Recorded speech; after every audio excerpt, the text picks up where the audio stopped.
So, might be a little noisier in here, not quite sure. But this is something that I've never really shown you.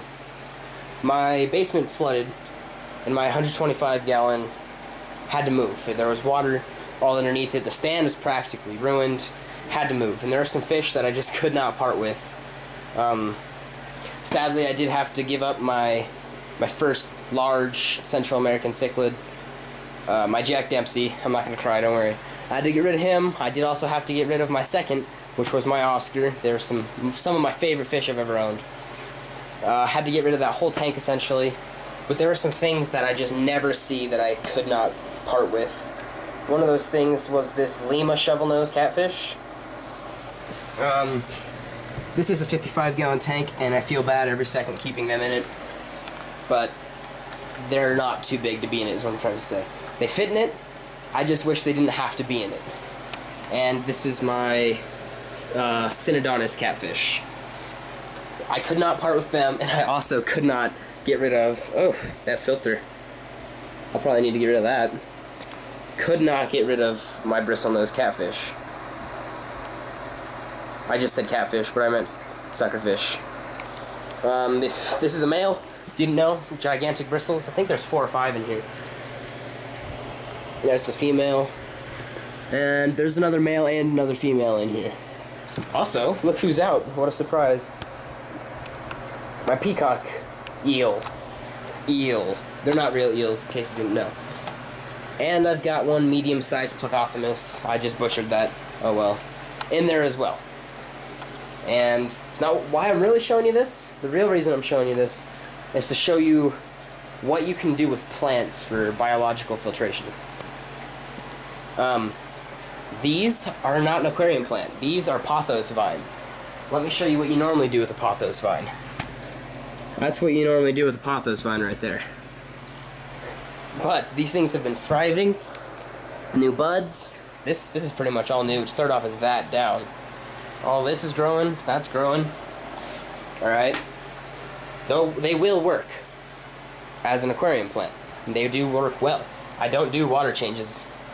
I just don't. I don't siphon. I have a siphon. I could do it, but I don't.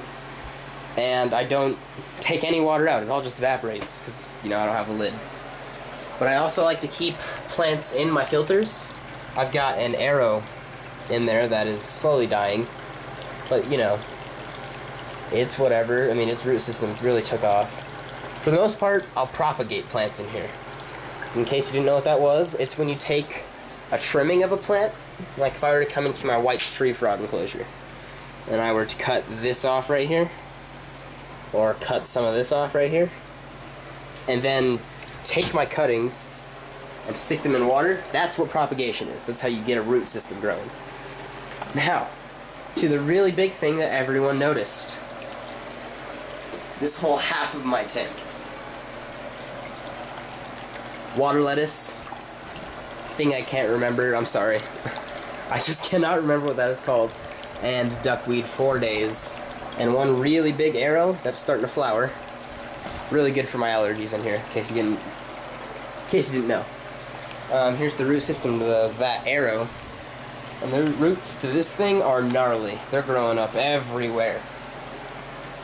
Don't tell the park rangers, but I did take this log from Yellowstone fishing one day. Reeled it in all on my own. Thought it was a fish.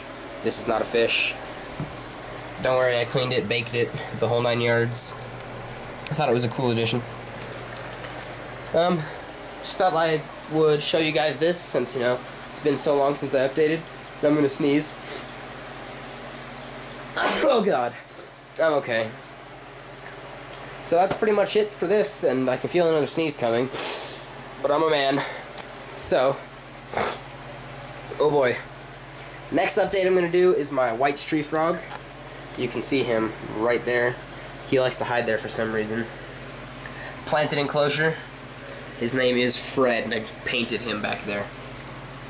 So, that'll be the next update I'm doing, guys.